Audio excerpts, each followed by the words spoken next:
आलमी बैंक ने human capital review research report का अजरा कर दिया।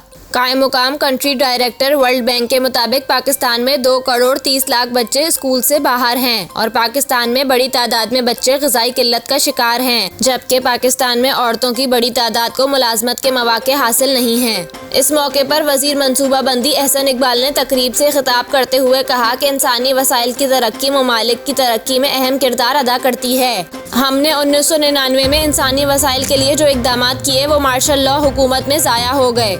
एहसन इकबाल ने यह भी कहा कि हमारी हुकूमत ने 2013 में इंसानी वसाइल के लिए दोबारा इकदाम शुरू किए। हमारे दौरे में तरक्याती बजट 1000 अरब रुपए था। रवा माली साल तरक्याती बजट कम होकर 727 अरब रुपए हो गया, मगर हमारा इंफ्रास्ट्रक्चर गरीब तरीन ममालिक की तरह है। उन्होंने मजीद कहा कि सैलाब से पाकिस्तान को 30 अरब डॉलर का नुकसान पहुंचा।